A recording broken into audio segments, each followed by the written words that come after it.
welcome to my media log for the month of May. This will just be me recapping all the media I consumed in the month. Manga, books, light novels, music, whatever I feel like including. I'll put timestamps if you want to jump around. But we always start with the manga. Today I just have a short recap for the manga, but my A to Z TBR challenge should be up by now, so in-depth reviews of all these will be there. But I did read Volume 2 of Unholy Blood, Volume 4 of Hirayasumi, Volume 7 of Villains Are Destined to Die, Volume 6 of Kakegi Shoujo, Volume 1 of The Kept Man of the Princess Knight, Murderous Lulin's Candlelit Dinner, Radio Storm, Volume 1 of God Bless the Mistaken, and then I reread Volume 1 and read Volume 2 for the first time of Even Though We're Adults. Same with Yakuza Fiancé, I reread Volume 1 and I continued on to Volume 2. And then I finished the short 2-volume series by Aizawa last quarter and caught up with Blue Lock. So I read Volume 16, 17, and 18. I'm really happy that I caught up with Blue Lock, especially since the volume releases are going to start speeding up for this one. This series is best binged in my opinion, so I'll probably stock up a couple more volumes to do the same with, but we concluded an arc and we're entering the next stage of Blue Lock, and this manga never fails to get me hyped up, honestly, so can't wait to see where this goes on from here. And that is it for today, but hopefully I'll have a lot more manga this month. It's already like mid-May. I've been putting most of my efforts into this kind of challenge reading, but I did get a lot of series from the library this month, so hopefully I can take a crack at some of those and be back with some good stuff. Okay, hello. I have another chunk of manga to recap as promised. Starting with, I caught up with Komi Can't Communicate from my library. I read volumes 30 to 33. Every time I'm in the mood to read some more Komi, the library has my back, and there's always like a chunk of a couple volumes, so turns out we're actually close to the end. I think it ends at like 36, 35 volumes, so my next reading chunk will be the end. Komi is a series I've had a tumultuous journey with if you've been following along, but in the present day, I really do like Komi. It's about a girl who has social anxiety, communication issues, and when she enters high school, she makes it this goal to make 100 friends. Like, it's really hard for her to even talk in the beginning, but she meets this boy in her class who kind of helps her out, and things develop from there. But in this chunk of volumes, my favorite character finally is getting some, like, romance. The main romance is continuing to be super cute. It's just fun. In the past, I kind of took it too seriously, that's why I didn't like it as much, but it's cute, it's funny, I like the romance, it's slice of life.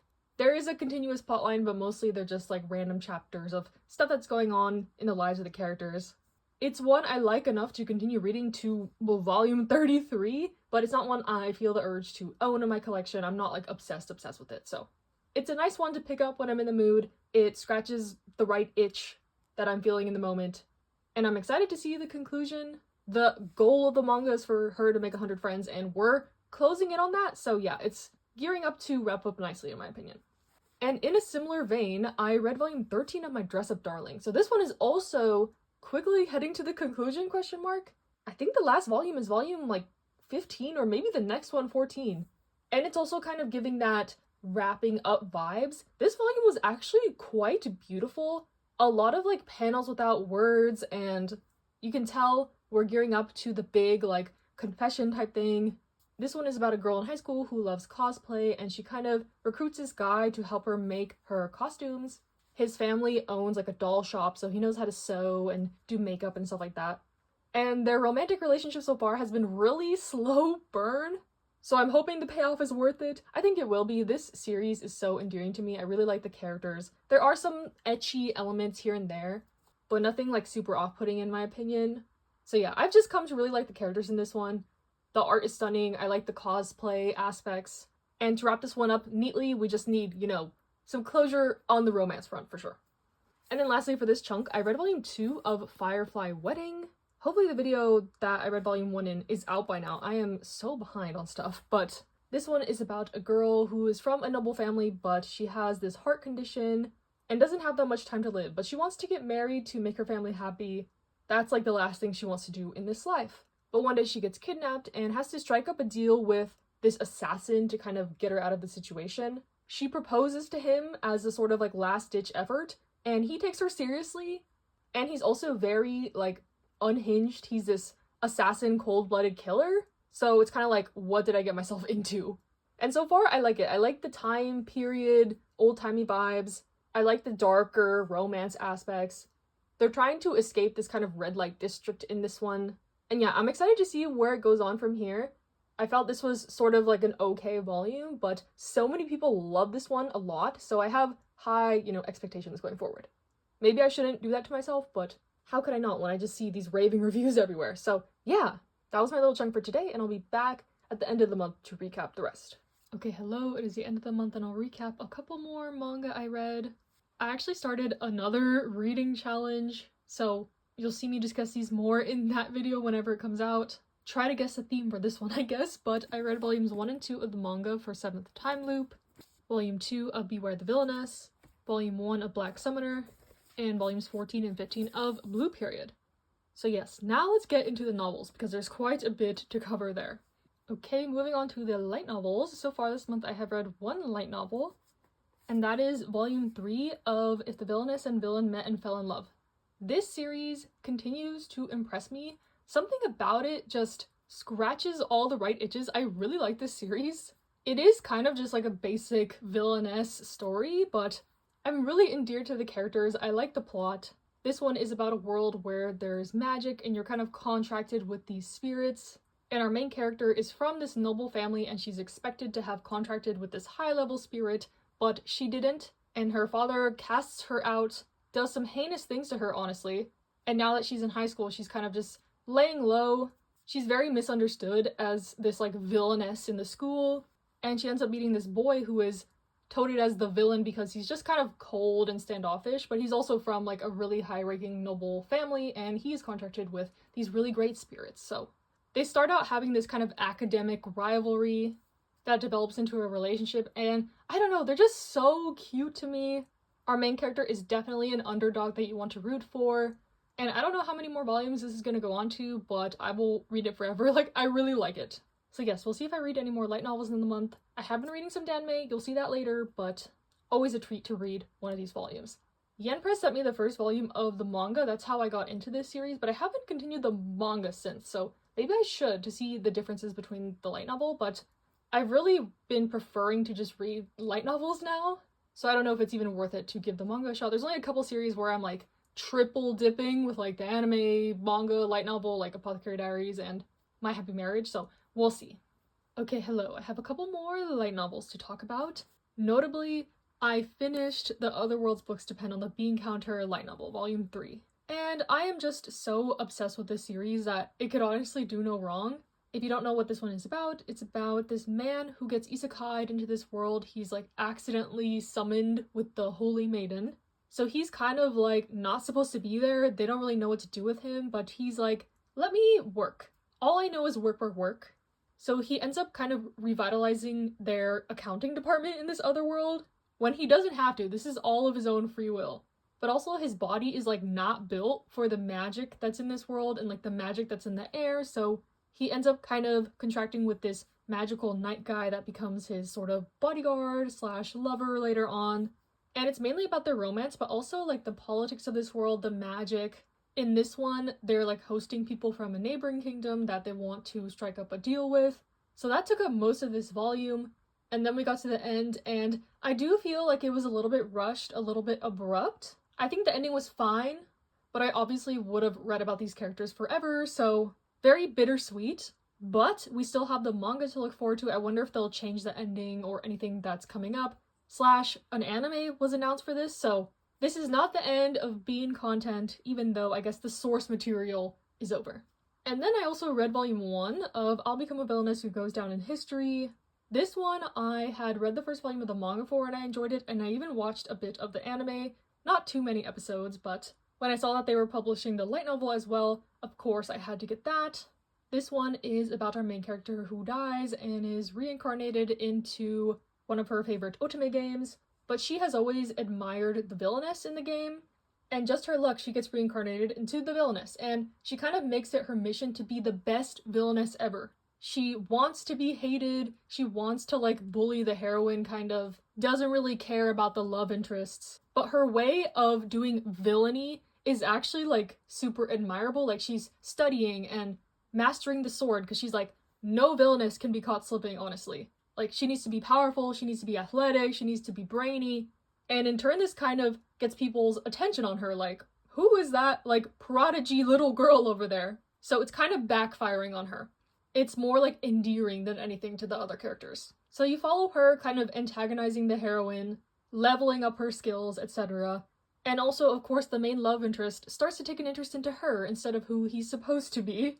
And the only thing about this is kind of the age gap between the love interest and our main character. Like, in the beginning, she's like 7 years old when she's isekai'd, and the prince guy is like 5 years older than her. And in the manga and the anime, they didn't really harp on this fact, but in the light novel, it's hard not to notice, because they're like, why would he like this girl that's 5 years younger than him? Why is he interested in her? And in the end of this volume, he's like, I'm gonna wait until she's a little older to like actually pursue her romantically. So that's a little bit icky. Like, they've never said how old she was before she died, like in her previous life, so maybe she is mentally more of like an older teenager. I don't know. But I feel like if they didn't like highlight it so much, I wouldn't have noticed, even though I'm like pretty sensitive to like age gaps and stuff like that. So we'll see how it plays out. I think I'll read one more volume. But also the end of this volume got really dark. It felt like whiplash, honestly. Like, the last 2 chapters, all of a sudden, it was like a different genre. Someone gets kidnapped, and then other people reveal that they've like murdered people, and I was like, whoa, okay. This started out kind of like lighthearted and comedic, so I wonder what the direction is gonna be moving forward, but yes, I'm liking this so far. It's kind of like a parody of like villainous stories, if you look at it that way, but the romance is a little bit questionable to me. So that's all the light novels I've read, and then moving on to the danmei. So I've been talking about this a ton on my Instagram, I think in a couple other videos already that should be posted before this, but I did read all of The Disabled Tyrant's Beloved Pet Fish in May.